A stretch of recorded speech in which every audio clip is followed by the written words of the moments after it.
Welcome to our channel, Behind My Story. Please like, share, and subscribe. In people's lives, there are unbelievable coincidences that no one could imagine happening. During those times, you have to ask yourself, is this real or is it a joke? Here is such a story. I am John, and I am 15 years old. I live with my parents and my sister Rona. I'm immensely popular at school and have lots of friends, and I'm the captain of our school football team. I also used to play guitar in a small band consisting of me and my friends. We would hold concerts at clubs and our friends' homes. My only flaw is that I like making fun of people. I just can't stay quiet when I see something conspicuous, obtrusive, or ostentatious. My teasing sometimes hurts people, but honestly, I never worry much about hurting people's feelings.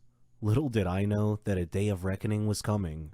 One day, my parents were traveling to visit my aunt to see her new baby, and I was returning from camping out with my friends. When I got home, I found a note from Mom asking me to buy some items from the store, so I went to the supermarket. The supermarket owner was a kind gentleman named Henry. When I entered, I didn't see him, so I called out to him. A strange voice answered from somewhere. It told me to do my shopping, and he/she would be out in a moment. I had just begun gathering the needed items in a shopping cart when I was surprised by a voice behind me that asked, "How may I help you, sir?" I looked around to see a short man around the age of 40. He looked a little like Gollum in the Lord of the Rings movie. I laughed out loud. He smiled at me but had no idea why I was laughing. I told him that he looked like Gollum from the movie, and he asked me if I had a problem with that. I told him that it was his problem, not mine. I asked him if he ate like a human or if he ate raw fish like Gollum. I asked him to ring up my items before I died laughing. He looked a little annoyed by my teasing, belittling behavior. As I was leaving, I tossed him an apple and told him that, living in a cave for such a long time, he needed to eat some fruit to stay healthy. Then I laughed again. Once I got home, I called my friends and told them about Gollum, and invited them to visit me the next day. They brought over a few raw fish, and we went to the supermarket and threw the fish on the floor. One of my friends said, "Oh dear, I've dropped my fish."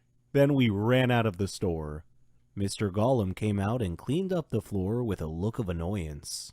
We repeated this prank several times. Sometimes we would throw rotten fruits, and sometimes one of us would rush in and make a mess and then run away.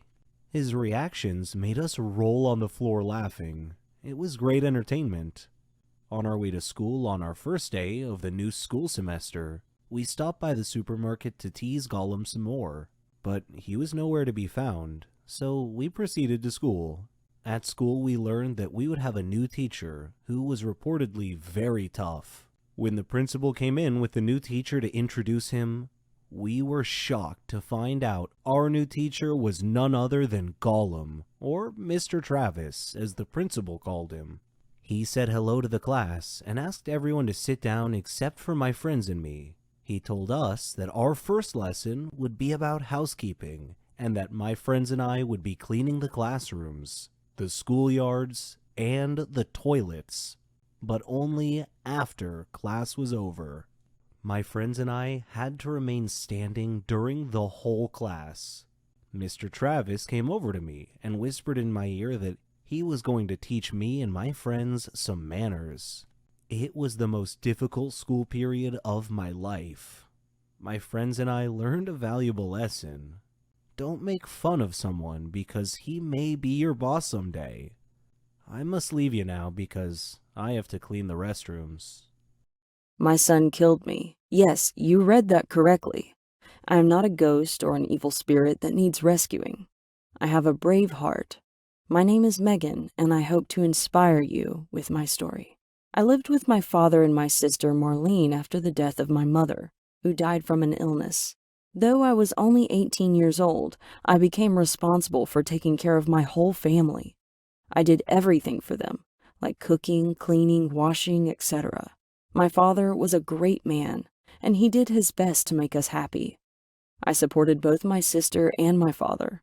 We faced a lot of problems together: illnesses, financial problems, school, and the like.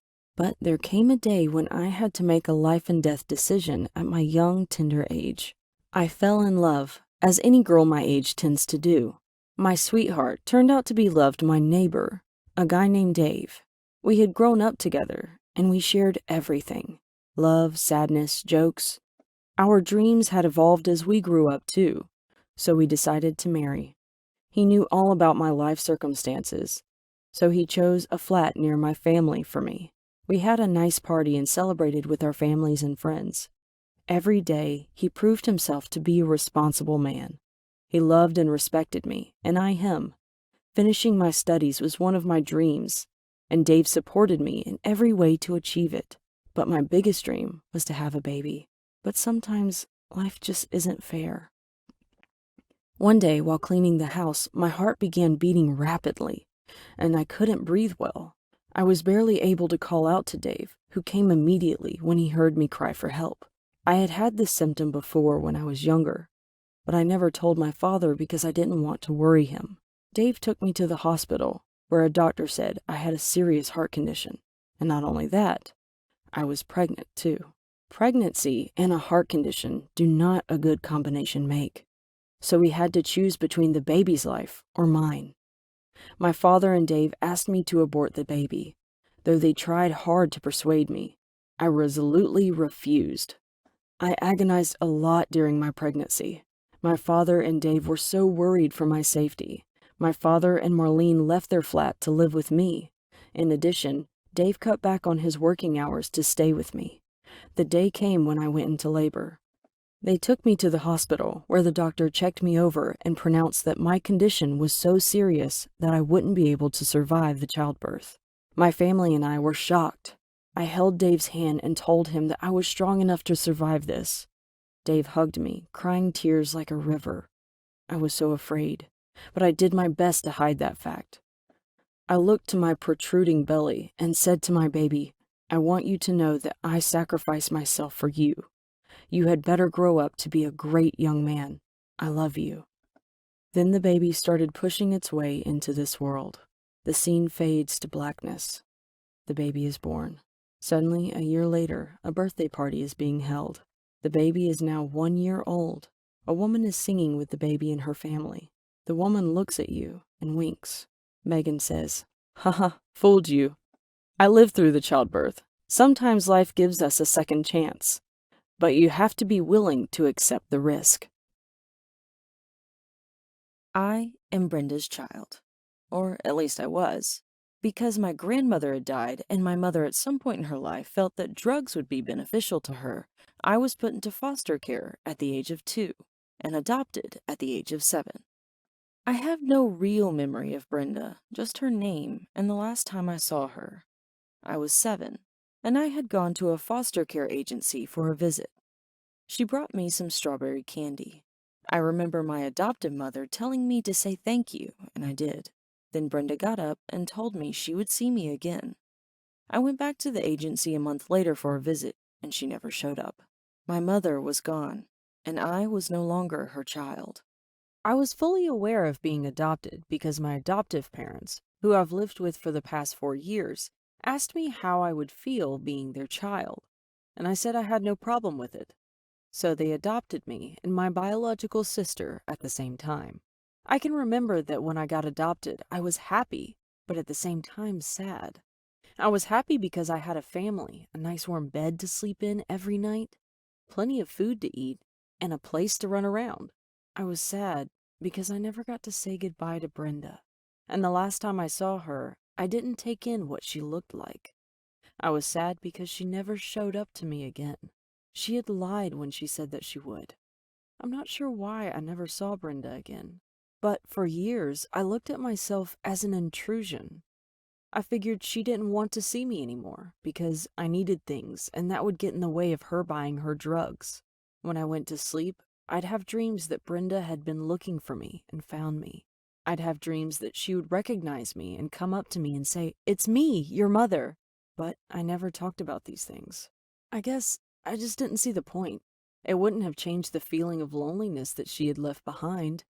My adoptive parents didn't make it that easy for me to talk either. It wasn't that they weren't good to me. They took me on road trips, they took me to, and great adventures, and they got my hair done every 2 weeks. They gave me a stable home, something I probably would have never had if I had been in foster care or still lived with Brenda. But my adoptive mother jumped to conclusions when I would try to tell her little things about boys or school or anything that happened in my life. She always assumed I was getting in some kind of trouble. So there wasn't any way I would have told her about my most painful private thoughts, even if I had thought of telling her. Instead, I just tried to be a nice kid who always seemed happy. I would smile, laugh, and joke. I'd come home and talk about everybody under the sun and how they were doing, except myself. I didn't want my adoptive parents to feel as if I wasn't appreciative or that I didn't love them, so I tried to act as if everything was good. When you're adopted, you feel like your adoptive parents at one point or another are going to expect you to be grateful. You imagine they're thinking, "We could have left you in foster care." And I was grateful, but there was still a part of me that was angry at having to be grateful for just being their child. There was a part of me that didn't trust their love. A part that said, "What makes you love me when my real mother didn't love me? What's so real about your love?" When I was angry, I expressed my pain by either writing or acting out, or sometimes both. At school, I had a quick temper. I got into physical fights and cursed people out. I ran away from home a lot, more times than I can count. My family couldn't understand why I acted the way I did, and neither could I. I just knew that I felt bad. If I was out in the street and the thought of her would enter my mind, I would turn my head and find something to distract me. If I was at home, I would get up and grab a book or watch television. But even while I blocked her out, the hurt continued, and my behavior got worse and worse. I spoke whatever was on my mind and cared very little about how people were feeling. My most common response to anything anybody said to me was whatever. I was rude, rebellious, and the smallest things ticked me off. I had a non-caring attitude, and the worse I got, the more frustrated and angry my parents got. By the time I was 12 or 13, my mother and I weren't really getting along. She often beat me, and a couple of times she could have seriously hurt me. Whenever I got on my mother's nerves, she would tell me, "I don't care who you go and tell that I punished you. If they want you, they could have you because I am tired of you." Or she'd say, "I never had this problem with my sons. Why couldn't you be like them?" I felt like my mother didn't want me, even though she had adopted me.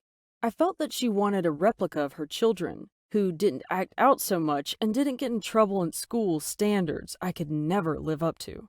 It didn't help that much that my extended family never really accepted me. Every Christmas, they acted funny towards me. I found out later that some of them never wanted my adoptive parents to adopt me in the first place. When things got really bad with my mom, I went to one of my aunts for help, and she threatened to call the police on me for running away. She didn't like me, and the truth is, she didn't like my mom either, and she just didn't want to be involved. I ran away for the last time when I was 14, even though my mother wanted me back. I felt she had put me through too much to return. I rejected the only family I had had for the last 10 years, a family I had come to feel didn't want me, but just put up with me, even though my mother wanted me back. I felt she had put me through too much to return. I'm 19 now, and I've been on my own for the last 5 years.